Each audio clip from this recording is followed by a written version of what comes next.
Hola hermanos, el día de hoy 15 de agosto del 2025, ya lo saben, todos los 15 de agosto de todos los años celebramos la solemnidad de la Asunción de la Santísima Virgen María a los cielos. A ver, vamos por partes, ¿ok?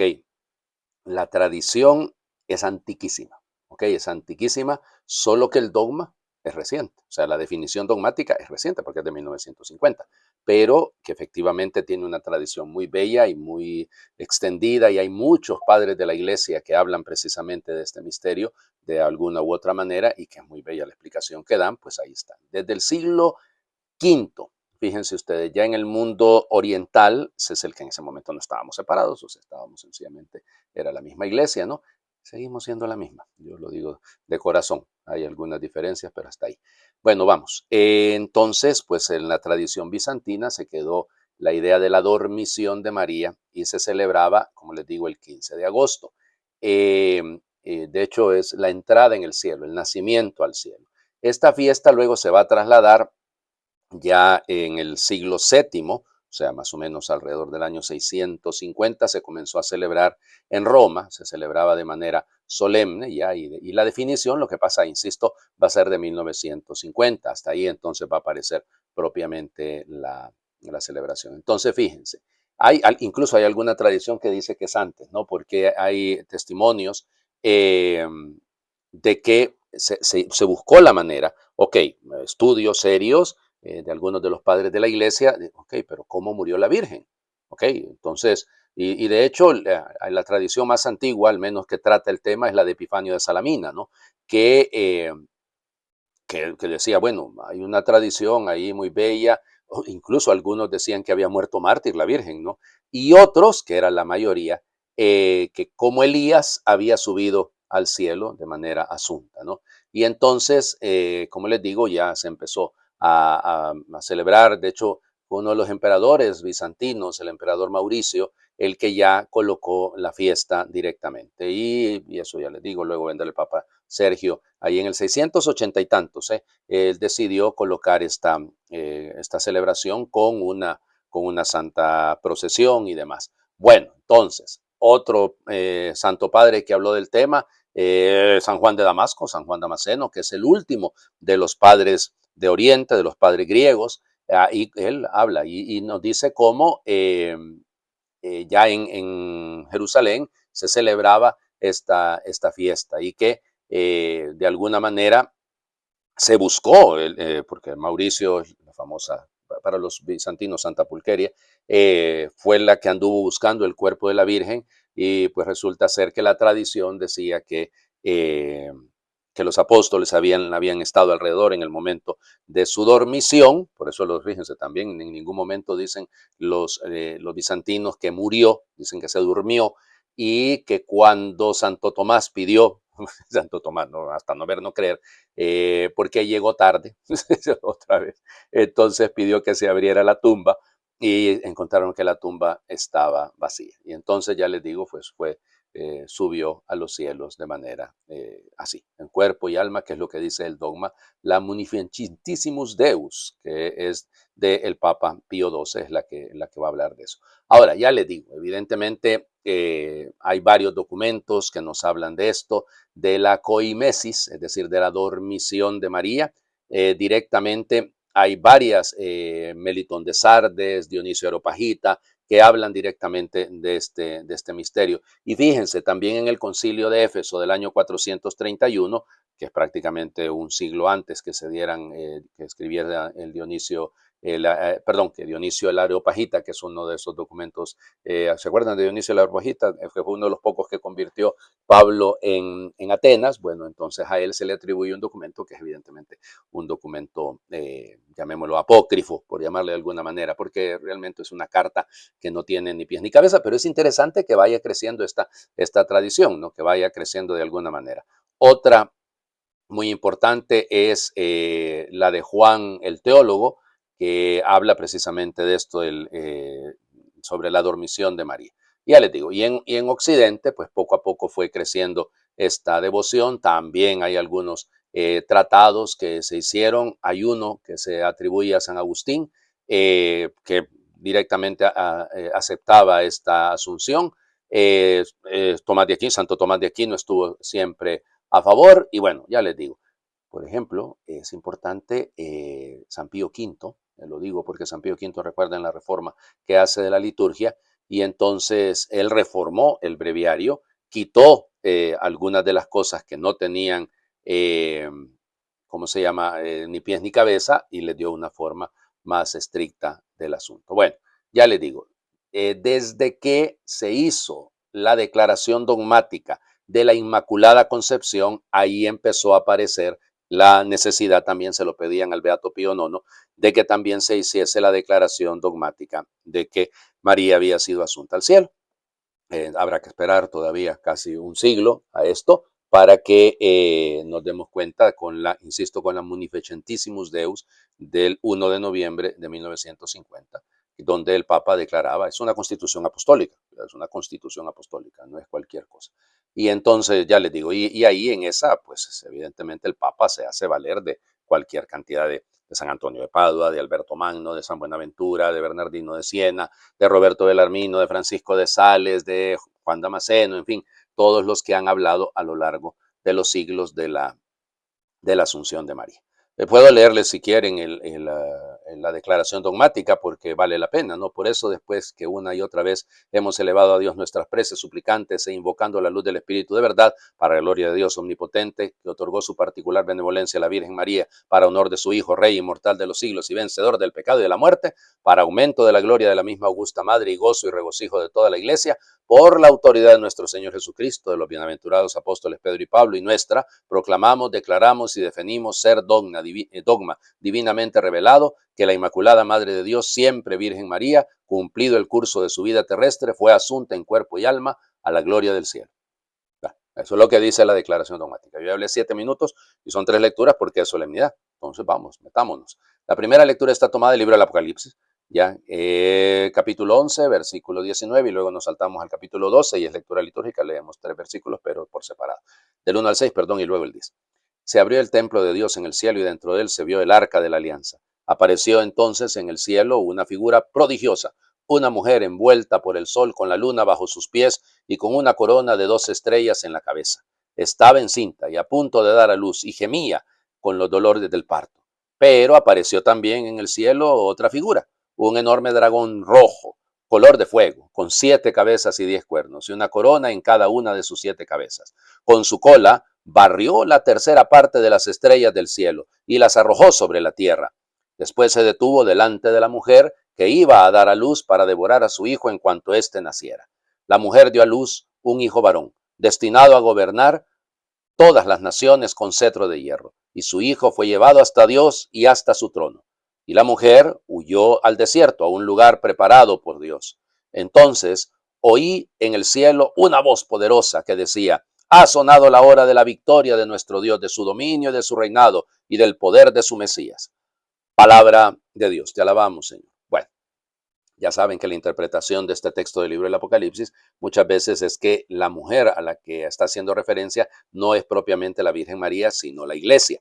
Y lo digo esto porque hay que ser riguroso, ¿no? Así esto está. Pero que aplica para hablar de la Virgen, está clarísimo, ¿no? Además, la voz, aquí el tema es que se oyó una trompeta en el cielo, pues en una voz poderosa realmente, que literalmente dice como voz de trompeta, que decía: ha sonado la hora de la victoria de nuestro Dios, de su dominio y de su reinado y del poder de su Mesías.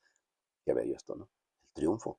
¿Cómo se va a privar a la madre que fue precisamente preservada de toda mancha de pecado? Bueno, pues sí, a ver, seamos lógicos, ¿no?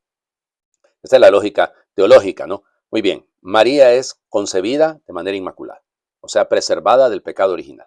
Muy bien, durante su vida vivió de esa manera. Vivió sin cometer ninguna falta, sin cometer ningún pecado. ¿Qué es lo que lleva a la muerte? El pecado. Ay, si María está preservada de pecado, para que fuera el digno sagrario, piensen, nosotros hoy en día tenemos estas custodias, estos ostensorios, donde colocamos la Santísima Eucaristía para ser venerada, para ser adorada por los hermanos. Entonces, ¿qué quiere decir esto? O sea, si son tan delicadas, preciosas, ¿no? Buscamos que sean de la mejor manera, pues de la misma manera Dios se buscó un hermoso relicario en el vientre de María. Y entonces, y lo que Dios hace de manera perfecta, ¿por qué lo va a destruir la muerte, que es imperfecta? que es el producto de nuestra imperfección, de nuestra fragilidad humana. Entonces debemos creer que efectivamente, como lo acabo de leer de la Munificentissimus Deus, cuesta a veces me trabo con ese Munificentissimus, ya, la grandeza de la magnificencia de Dios, ¿no?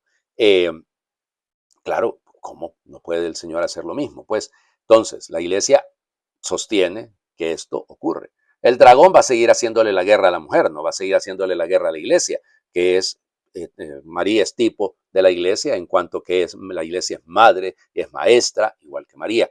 Entonces, nosotros estamos llamados a acompañarla a la madre en el cielo, ¿no? Nosotros somos pecadores, evidentemente hemos pecado, hemos abusado de nuestra libertad y vamos a tener que sufrir la muerte, pero solo es un momentito, solo es un paso para llegar a la vida eterna. Así que por lo tanto con esperanza, ¿no? Pero me parece, quiero subrayar el asunto aquí porque yo me confundí con un enorme dragón rojo, sí, porque con color fuego, eso es lo que hacía, pero igual, ya con 7 cabezas y 10 cuernos, acuérdense la imagen esta, ¿no? Ya hay una corona por cada una de las cabezas, es el poder de este mundo que quiere acabar con el hijo de la mujer que estaba encinta y que dio a luz. Sí, la iglesia va a seguir siendo perseguida y habrá dragoncitos por todos lados, y coronados de las coronas que ellos solitos se ponen, y nada, hay que seguir perseverando. Y por mucho que barra con todo lo que quiera barrer, como dice el texto, arrojó a la tierra con su cola, barrió la tercera parte de las estrellas del cielo. Pues pueden barrer lo que quieran, pero aquí al final es el triunfo del Señor. Y eso es lo que nosotros sabemos, que Él va a triunfar, que Él va a vencer. Mi inmaculado corazón de María al final vencerá. Bueno, lo creemos firmemente. Como les digo, es solemnidad, ya que hay segunda lectura. La segunda lectura está tomada de la primera carta a los Corintios, capítulo 15, versículos del 20 al 27. Hermanos, Cristo resucitó y resucitó como la primicia de todos los muertos. Porque si por un hombre vino la muerte, también por un hombre vendrá la resurrección de los muertos. En efecto, así como en Adán todos mueren, así en Cristo todos volverán a la vida, pero cada uno en su orden. Primero Cristo como primicia, después a la hora de su advenimiento los que son de Cristo. Enseguida será la consumación, cuando después de haber aniquilado todos los poderes del mal, Cristo entregue el reino a su Padre, porque Él tiene que reinar hasta que el Padre ponga bajo sus pies a todos sus enemigos. El último de los enemigos en ser aniquilado será la muerte, porque todo lo ha sometido Dios bajo los pies de Cristo. Palabra de Dios, te alabamos, Señor. Bueno, enseguida será la consumación, cuando después de haber aniquilado todos los poderes del mal, Cristo entregue el reino a su Padre, porque Él tiene que reinar hasta que el Padre ponga, esa es la imagen, ¿no? Así como en Cristo, perdón, así como en Adán todos mueren, así en Cristo todos volverán a la vida, pero en su orden, dice. Claro, entonces imagínense cuál es el orden. O sea, ¿cuál es el orden? Si primero es Cristo, ¿quién sigue después? Sigue ella, sigue la madre, porque ella ha sido precisamente la perfecta discípula. Ella además ha sido la que, a mí eso me da una risa a veces, ¿no? Cuando la gente le dice, sí, pero ¿por qué tengo que recurrir yo a pedir la intercesión de la Virgen? ¿Para qué la voy a pedir si yo me puedo comunicar directamente con Dios? Sí, fíjese usted, pero resulta ser que el mismísimo Dios decidió comunicarse con usted y conmigo a través de ella. Porque entonces, ¿por qué no mandó a su hijo de la nada? ¿Por qué si la comunicación es directa se tuvo que valer de ella? ¿Por qué se tuvo que valer de esa muchachita? Bueno, ahí tienen ustedes. Entonces que yo pida el auxilio de aquella por la que me vino mi Redentor, no estoy cometiendo ninguna falta, al contrario, porque estoy seguro que ella es la primicia también. Si Cristo es primicia de los que resucitan en Dios, bueno, ella también es la segunda. Así que nada, y de los que resucitan en Dios, Cristo sí murió. Cuidado con lo que estoy diciendo, ¿no? Porque insisto, el dogma no dice que María murió, dice que fue asunta en cuerpo y alma al cielo. Eso es lo único que dice. Pero en el caso de Jesús, ustedes dirán, padre, pero entonces, ¿cómo muere Cristo si no cometió pecado? Y usted acaba de decir que el pecado es lo que lleva a la muerte. Y sí, ahí entonces, ¿qué quedamos? Y sí, pero eran nuestros pecados los que él cargaba, porque Él, en el momento en que se encarna y que asume nuestra naturaleza humana, entonces Él mismo vive la experiencia no del pecado cometido de manera libremente, sino del pecado sufrido por los demás, por salvar a los demás. Ahí está la diferencia, ¿eh? Ahí está la diferencia. Y esa diferencia creo que tenemos que marcarla, porque si no terminaremos diciendo alguna barbaridad. Porque la encarnación del verbo lo que hace es asumir toda la naturaleza humana con sus consecuencias.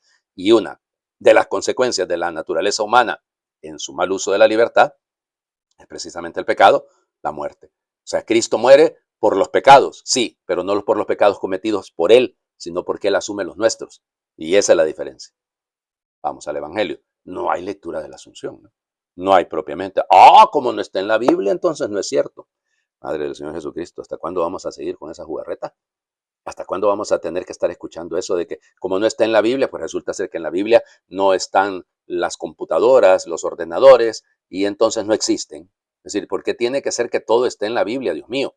La palabra de Dios escrita tiene un valor extraordinario, insuperable, pero no somos adoradores de la Biblia, sino del Dios de la Biblia, que nos habla ahí en su palabra, pero no solamente nos ha hablado en su palabra, nos ha hablado también en la tradición. Pasa es que como no estaban por ahí en el momento en estos que reclaman, entonces piensan que no tienen, que nos estamos inventando. Pues resulta ser que durante 16 siglos la iglesia siguió sosteniendo lo que había aprendido desde el inicio. Mejor no sigo, ¿no? Vamos. Lucas, capítulo 1, versículos del 39 al 56. En aquellos días María se encaminó presurosa a un pueblo de las montañas de Judea y entrando en la casa de Zacarías, saludó a Isabel. En cuanto ésta oyó el saludo de María, la criatura saltó en su seno. Entonces Isabel quedó llena del Espíritu Santo y levantando la voz exclamó: Bendita tú entre las mujeres y bendito el fruto de tu vientre. ¿Quién soy yo para que la madre de mi Señor venga a verme? Apenas llegó tu saludo a mis oídos, el niño saltó de gozo en mi seno. Dichosa tú que has creído, porque se cumplirá cuanto te fue anunciado de parte del Señor. Entonces dijo María: Mi alma glorifica al Señor y mi espíritu se llena de júbilo en Dios mi Salvador, porque puso sus ojos en la humildad de su esclava. Desde ahora me llamarán dichosa todas las generaciones, porque ha hecho en mí grandes cosas el que todo lo puede. Su nombre es santo, es su nombre, y su misericordia llega de generación en generación a los que lo temen. Ha hecho sentir el poder de su brazo, dispersó a los de corazón altanero, destronó a los potentados y exaltó a los humildes, a los hambrientos los colmó de bienes y a los ricos los despidió sin nada. Acordándose de su misericordia, vino en ayuda de Israel su siervo, como lo había prometido a nuestros padres, a Abraham y a su descendencia para siempre. María permaneció con Isabel unos 3 meses y luego regresó a su casa. Palabra del Señor. Gloria a ti, Señor Jesús. Siempre que toca hacer esta lectura, porque utilizan esta traducción, yo siempre me voy a confundir. Porque imagínense, rezo todos los días: proclama mi alma la grandeza del Señor, se alegra mi espíritu en Dios mi Salvador, porque ha mirado la humillación de su esclava. Desde ahora me felicitarán todas las generaciones, porque el poderoso ha hecho obras grandes por mí. Su nombre es santo y su misericordia llega a sus fieles de generación en generación. Bueno, claro, ya se fijaron en la hora, ¿no? Ya se fijaron que ya llevo 18 minutos. Madre de Dios, ¿qué decimos? 3 cosas rapiditas. ¿Por qué utilizamos este texto? Primero, porque dichosa tú. La proclamación de Isabel la llama dichosa y María dice que ella es dichosa y así la llamarán todas las generaciones. ¿Cuál dicha hay más grande? Alguien que me diga. ¿Cuál dicha hay más grande que estar en el cielo y gozar de Dios? No hay otra dicha. No la hay. Esa es la meta. Eso hacia allá nos encaminamos. Si usted nos encamina hacia allá, no sé para dónde va. Pero la meta es esa. La meta es estar junto a Dios para siempre. Y por eso la dicha, la felicidad. Dichosa tú porque has creído.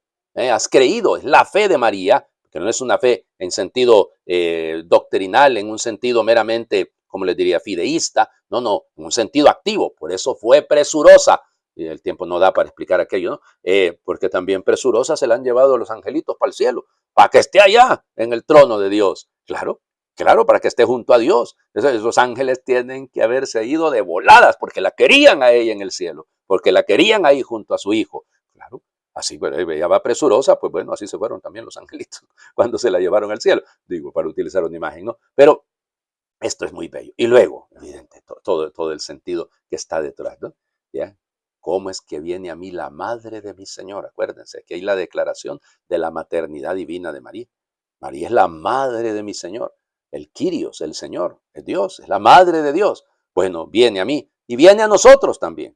Y sigue viniendo, acompañándonos, porque cumple con la tarea que el Hijo le encargó en la cruz. Bueno, hagamos oración, lógicamente una oración por la Asunción de María. Al cielo vais, Señora, y allá os reciben con alegre canto. Oh, quien pudiera ahora asirse a vuestro manto, para subir con vos al monte santo. De ángeles sois llevada, de quien servida sois desde la cuna, de estrellas coronada. Tal reina habrá ninguna, pues os calza a los pies la blanca luna. Volved los blancos ojos, ave preciosa, sola, humilde y nueva, a este valle de abrojos, que tales flores lleva, do suspirando están los hijos de Eva, que si con clara vista miráis las tristes almas desde el suelo, con propiedad no vista, las subiréis de un vuelo, como piedra de imán al cielo, al cielo. Amén. El Señor esté con ustedes y les bendiga a Dios por intercesión de la Santísima Virgen María, asunta en cuerpo y alma al cielo, el que es Padre, Hijo y Espíritu Santo, y su bendición descienda, les acompañe siempre. Yo sé que van a decir, Padre, hoy ha leído usted esa oración con el español de España, venga, muy, muy propio. Pues sí, porque así está hecho. En este caso, cambiarlo creo que hubiera perdido el sentido, ¿no? Y claro que es cuando en lo que se puede, yo a veces lo paso a un castellano un poco más latinoamericano, pero en este caso quise dejarlo así. De todas maneras, yo creo que la Virgen entiende, y ustedes también. Feliz fiesta de la Asunción de Nuestra Señora a los cielos.